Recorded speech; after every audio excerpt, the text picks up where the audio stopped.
तो देखिए, अमेरिकी राष्ट्रपति डोनाल्ड ट्रंप की तरफ से कल रात को लगभग 10:30 बजे ट्रूथ सोशल पर ये जानकारी साझा की गई कि भाई जो 50% टैरिफ भारत पर लगाया गया था वो अब 18% होगा।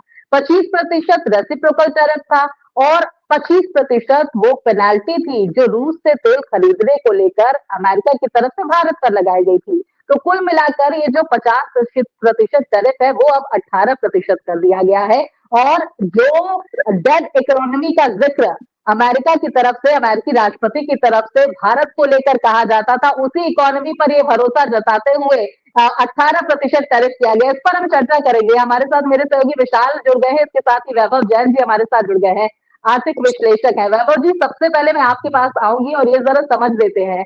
कुछ वक्त पहले अमेरिकी राष्ट्रपति डेड इकोनॉमी कह रहे थे भारत को, 50% टैरिफ से 18% टैरिफ कर दिया है। इस पर आपकी पहली प्रतिक्रिया सर?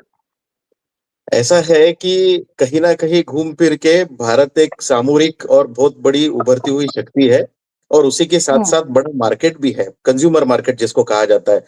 तो अमेरिका को इससे बड़ी बाजार पेट तो कहीं से मिलने से रही, तो उन्हें हमारे पास में आना ही आना था लौट के। यही था कि हम तो कुछ देर से आए सनम, भूले हुए थे, भटके हुए थे, पर फिर से सही रास्ते पे आ गए, ऐसा कह सकते हैं। बिल्कुल।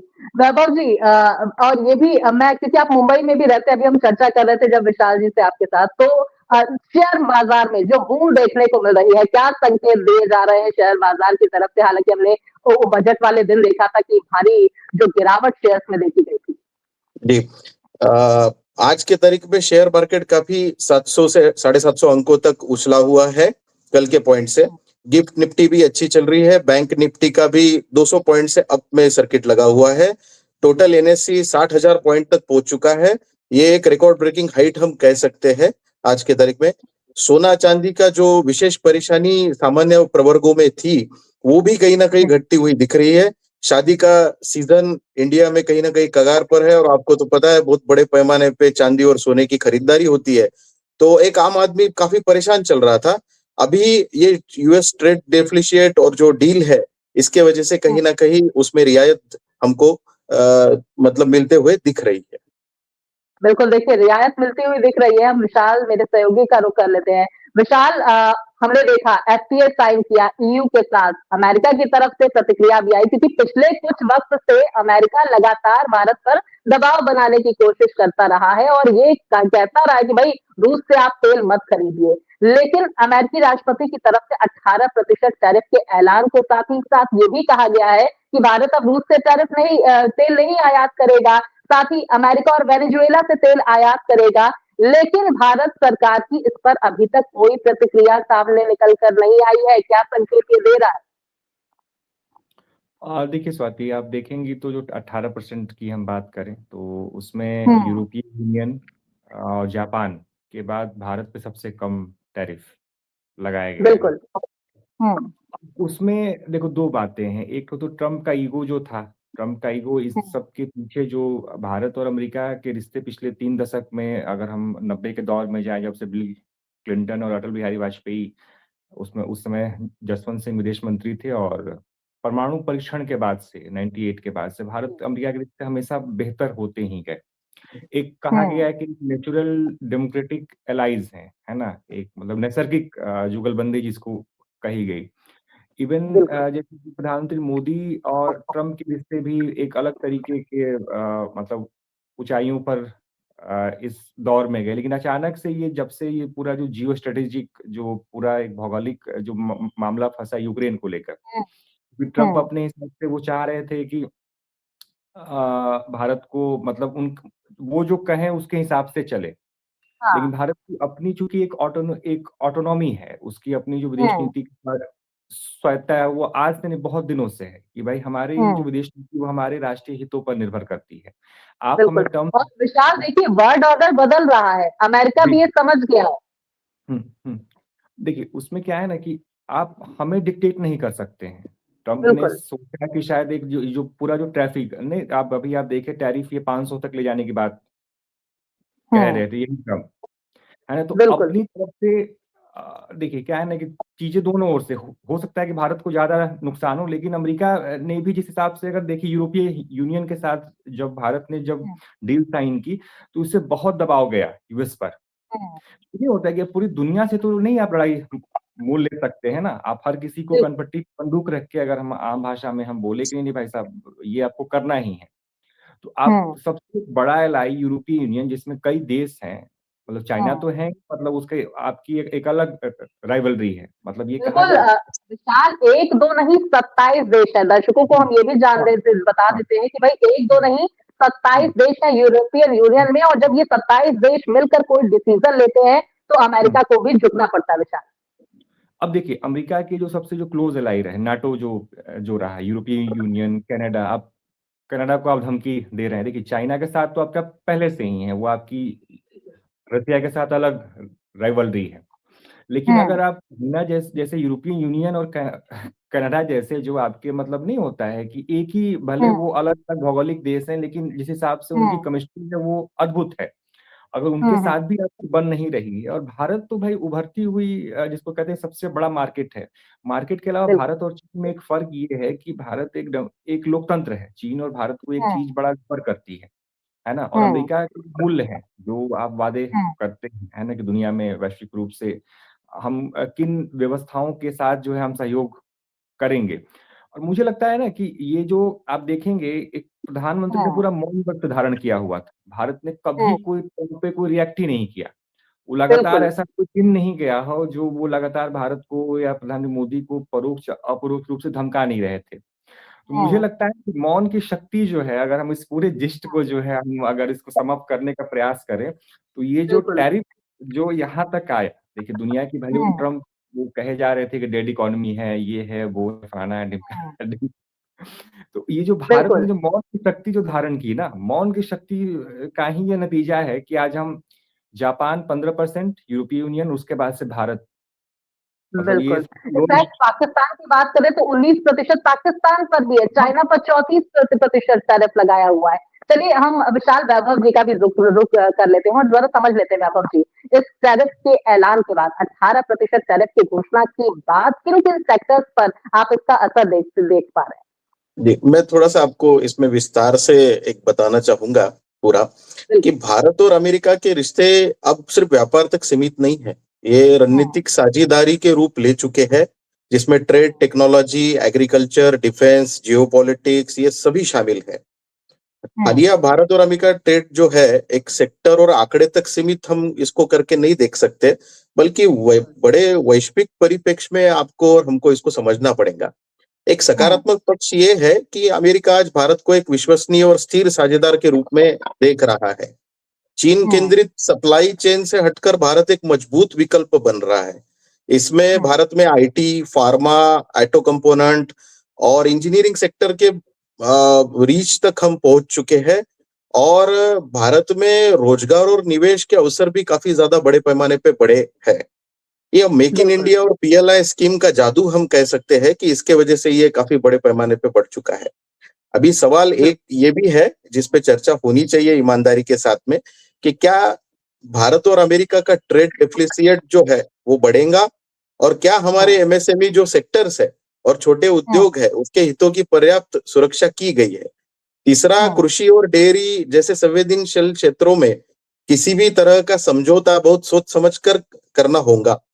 कृषि की भारी सब्सिडी जो अमेरिका में है उसका बोझ हम पे ना गिर जाए, और ये भी सुनिश्चित करना होगा कि अत्यधिक निर्भरता में बदले हुए भारत जैसे ईयू, एशियान और अफ्रीका जैसे कंट्रीज के साथ में हमारी जो व्यापारिक समझौता और साझेदारी है, इसका संतुलन भी हमको आगे अच्छे तरीके से बंद कर बढ़ाना होगा।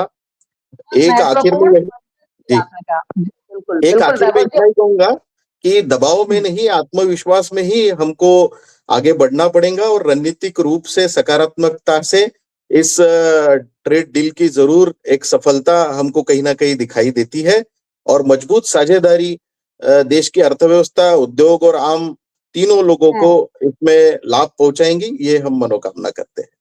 बिल्कुल, बहुत वैभव जी आपने बहुत महत्वपूर्ण बात कही। विशाल मैं आपके पास आऊँगी और समझने की कोशिश करूँगी।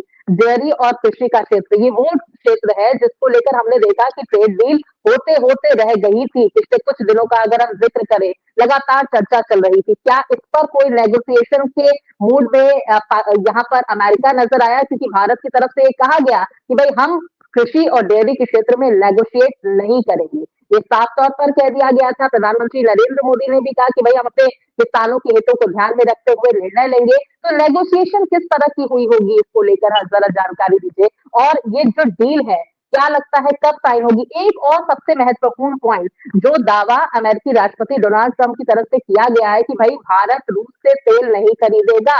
जिस बात का कई बार उन्होंने जिक्र भी किया पहले भी कई मंचों से, इस पर भारत ने सहमति नहीं जताई है। 25% पेनल्टी रूस से तेल खरीदने पर भारत पर अमेरिका की तरफ से लगाई गई थी। और अगर भारत इस पर कोई स्टेटमेंट देता है और ये कहता है कि भाई नहीं हम रूस से तेल तो खरीदेंगे ही, अमेरिका वेनेजुएला एक ऑप्शन हो सकते हैं कि थोड़ा तेल हम आपसे खरीद सकते हैं, लेकिन पूरी तरह से रूस से तेल खरीदना बंद नहीं करेंगे। तो क्या लगता है कि एक बार फिर से वो पेनल्टी लगाई जाएगी या साफ हो जाएगा कि भाई 50 नहीं अब बस 18% टैरिफ है वही लगेगा?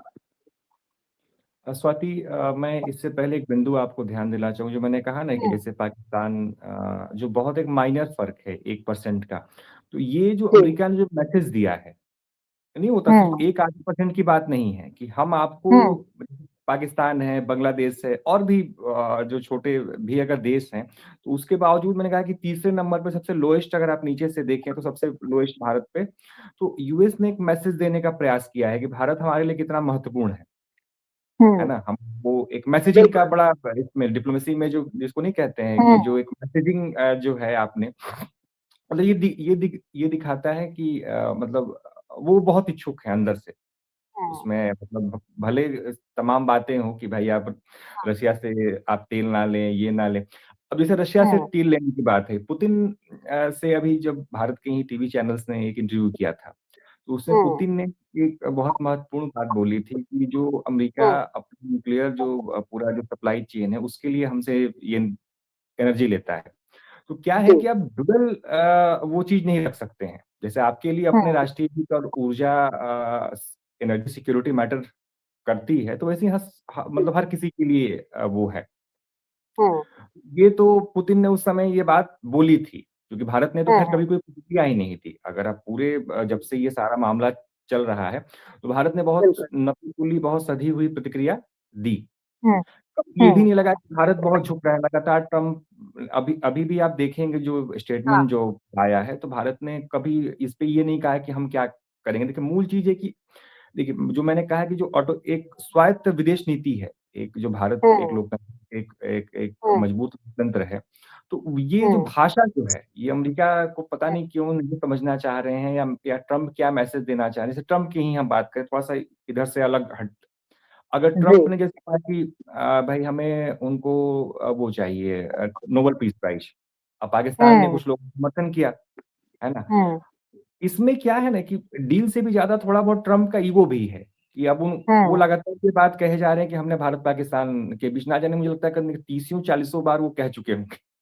हुँ, तो बिल्कुल। ट्रम्प की बातों को क्या है ना कि दुनिया में उन्हें कोई बहुत गंभीरता से, भले लोग डर के मारे कुछ क कर लें, लेकिन उनकी बातों को बहुत कोई गंभीरता के साथ नहीं लेता है। मैं बहुत हुँ, ईमानदारी से, अगर आप देखें कि हाँ, कुछ भी हुआ, वो मतलब जब मुँह में आया नहीं होता है कि खुद वहीं हुँ। वहीं पे उनके अंदर ही जो लोग वहाँ पर थिंक टैंक है या जो वहाँ की विदेश नीति को समझते हैं, तो विदेश नीति की बिल्कुल भाषा को विशाल हमने कई मौकों पर ऐसा देखा कि भाई अमेरिकी राष्ट्रपति कुछ और स्टेटमेंट देते हुए नज़र आते हैं और व्हाइट हाउस का कुछ और पोस्ट आ जाता है, हाँ, तो और व्हाइट हाउस ही इनकार कर देता है कभी-कभी तो।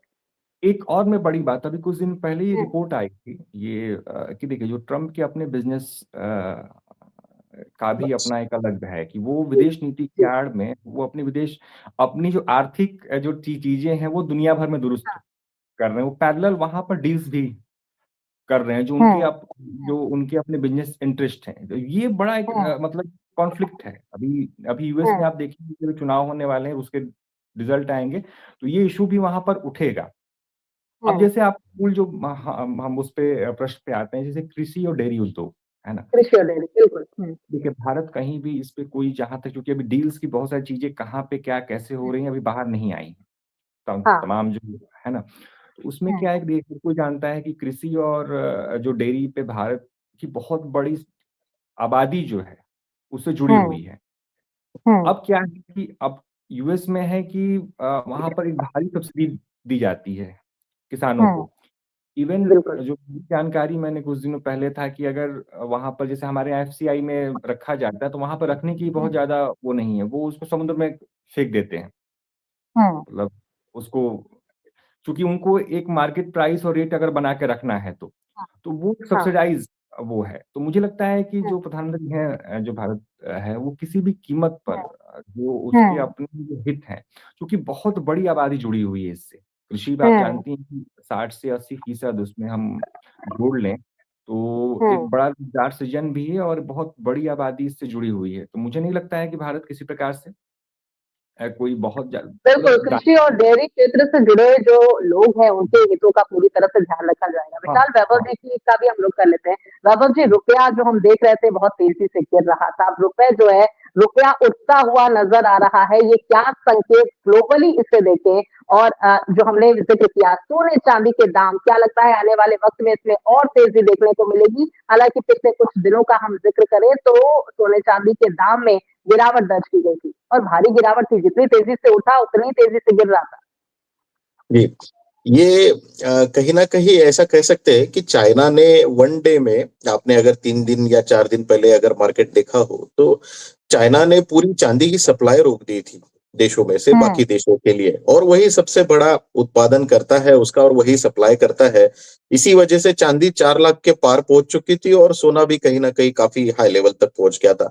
इसी वजह से हम्म। इलेक्ट्रॉनिक और टेक्सटानिक्स जिस देशों में बना करता है, वहाँ पे भी हम्म। जो फिजिकल सिल्वर जिसको कहते हैं कि वो rare in ji. Earth minerals में आज के तारीख में कैलकुलेट किया जाता है, उसमें भी काफ़ी बड़ी प्रॉब्लम्स आना शुरू हो गया था सप्लाई चेन में, ग्लोबल सप्लाई चेन्स में आना शुरू हो गया था।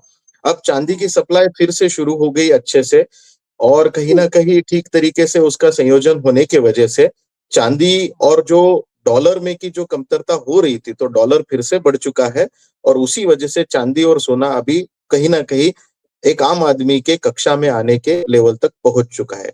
आने वाले हम्म। समय में जो ग्लोबल इकोनॉमिक्स और ग्लोबल जियोपॉलिटिक्स है, इसके ऊपर भी हम्म। काफ़ी कुछ निर्भर करता है।